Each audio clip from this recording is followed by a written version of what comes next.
Hi, I'm Melanie Phillips, and welcome to a 20th anniversary reading of my transition diary. You know, when I first started my diary way back in 1989, on the very first day of my hormone therapy, I never would have believed that it would be 20 years before I could bring it to a conclusion by finally reaching that point of self-actualization and contentment that turned me into the real person that I wanted to be. But that's how long it took. You know, when I first started the diary, there were no transition diaries out there at all. In fact, the only thing available were some books written by people after the fact, sort of like biographies where they looked back and said, well, that's how I felt, so I did this, and then this is what happened, so I felt like that. It didn't have any kind of immediacy. It didn't have any kind of energy of the moment with the uncertainty of what was going to happen next.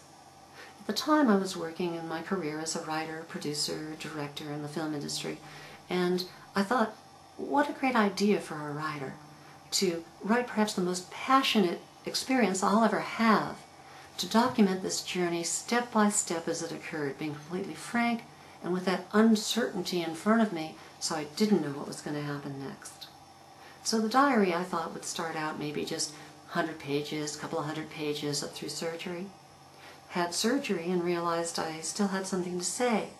I had more to write about what it was like to get used to having a different form permanently, and how people treated me knowing I had the surgery, and then how would I integrate into society, to put surgery and all transition behind me and to start this new life and get used to it so that it was the only thing I thought about on a day-to-day basis, and how would those around me deal with it, and how would I learn to deal with them as the new person I had become. Well, when I wrapped all that up, I thought I was over. So I integrated and lost myself in society, disappeared for a few years. But then in 2005, my life partner decided to have radical feminizing facial surgery where they alter the bones of your face to more match those of a genetic female. And I went crazy. I relied on her and her face for my touch points, my emotional strength, my anchors. And I realized that I was insecure in my own femininity. And I thought she might finally cross that line and become someone to whom I saw as being a real woman when I was still stuck on the other side.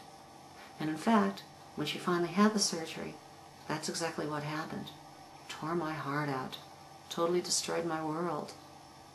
I didn't realize that a year later, I would finally have that same surgery myself, where they peel off your face, they remove your forehead, remove your chin, grind down all your bones to be a female structure, sculpt the forehead, sculpt the chin, replace them, fasten them in with wires and plates and screws, and then stitch the whole thing back up, and then it takes 2 years to heal.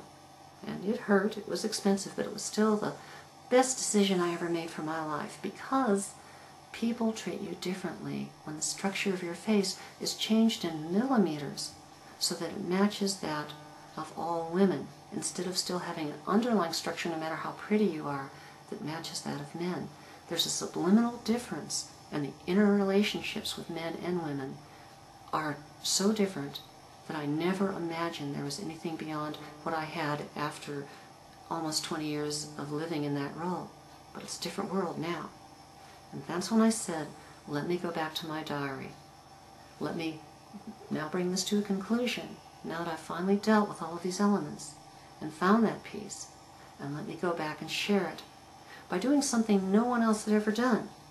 Taking a diary that was written over 20 years and going back and doing selected readings with the hindsight value of experience over 2 decades and saying, not only does it feel like this, and maybe your next step will feel like that to help people who are starting out, but also give them the value of all that experience and saying, when it's done, when you're at the destination looking back, it felt like that then, but this is what it feels like now. And I thought it would lead me here, but this is where it actually took me. Maybe it was a good idea, maybe it wasn't, maybe there's a better path that's appeared to me after the fact. So it still has the immediacy, but now it has this parallax view from the future that I couldn't have known at the time. And also for old-timers such as myself, who haven't been so fortunate to find that peace and contentment, to find the end of their journey. Perhaps this will open up some new avenues that they can try, that maybe will bring them to the same wonderful place I found. So, that's about it for now. I'm going to close this first introduction, this prologue, and then we'll begin with readings from the diary, carrying it all the way from 1989 up to where it concluded in 2008. Thanks for listening. I hope you find it informative and entertaining.